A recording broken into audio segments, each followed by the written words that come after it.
Hello, Rama Pupodu. Hope all are in good health, feeling great, wonderful, having a happy and peaceful life.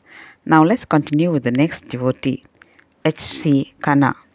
Hari Chand Khanna or H.C. Khanna, a remarkable devotee of Bhagavan, came from a very large family in Kanpur. The 10th child of his parents, he was a keen observer of life, even when he was very young. His father looked after the children very well. Khanna was a happy and contented child. However, he noticed that there were a lot of people in the world who were very unhappy. His limited experience told him that those with money were happy. Because of this, he made up his mind to earn a lot of money. He became an extraordinarily successful insurance agent, earning a great deal of money. Soon he got married to Premavati, a very pious lady. Khanna was convinced that he was happy because he was leading a comfortable life, eating well, drinking well. His job required him to travel extensively. There were hardly any hotels in those days. The only places one could stay in were the government guest houses, which were meant almost solely for the British. Indians were rarely entertained there. Khanna, being a worldly wise man, knew how to make money talk. He would bribe the manager or the attendant of the guest house in order to stay there. One day, after collecting a great deal of money from his customers, he returned to his guest house in a jubilant mood because his money box was overflowing. On arriving at the guest house, its watchman said, "Every time you give me 30 rupees, my wife is about to deliver a baby. The doctor says that the situation is grave and I have to give him 90 rupees if I want to save her life. Please give me the money, sir.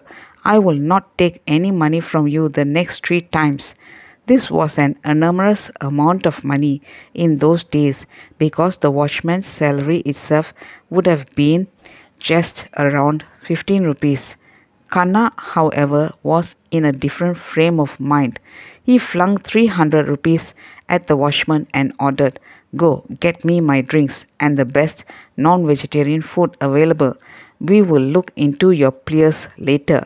When the watchman obeyed, Khanna opened his money box, flaunted it at the watchman and boasted, "See how much money I have collected today."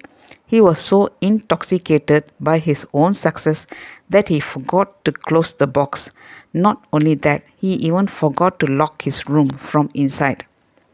In those days, government guest houses were always on the outskirts of the town. They were often located in a very desolate area. When, after a night of heavy drinking, Khanna woke up in the morning, he found his door closed. The watchman was seated outside as always. Khanna asked the watchman, "You said that your wife is about to deliver a baby. How come you are here?" The watchman replied, "How could I possibly leave you in the condition that you were in? Had I left, thieves would have robbed your money." "But what about your wife?" asked a surprised Khanna. "I will go now and see about that, sir," replied the watchman. Khanna was astounded at the reply. All along he had thought that the happiness lay in satisfying one's own needs and desires. But here was a man to whom he had refused money, although he knew that the man's wife was in a critical condition. It had not even occurred to the man to rob his money while he lay in an intoxicated state. Therefore, there was something in life beyond personal gratification. He wondered what that could be, and thus his search began. He read the Bhagavad Gita. This convinced him that it was necessary to have a guru in order to experience the higher spiritual truth. It was Khanna's practice to lock all the doors and windows of his house at night. He would even lock his own bedroom door. One night, around midnight, he woke up with a strange sensation.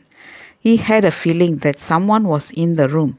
He opened his eyes to find a sadhu he knew about sitting before him.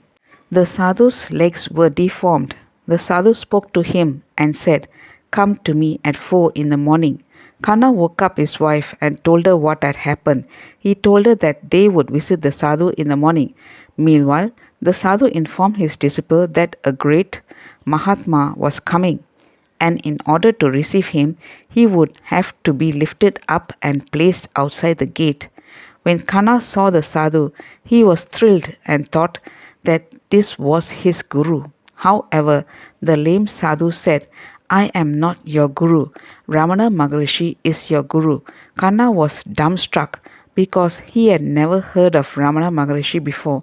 He had come prepared to surrender himself to this sadhu who had appeared mysteriously in his room the previous night. But now the man was saying that he was not his guru. Khanna was curious to have some information about the Maharishi. Let's continue in the next chapter. Thank you. Bye bye. Rama Rama Pupodu.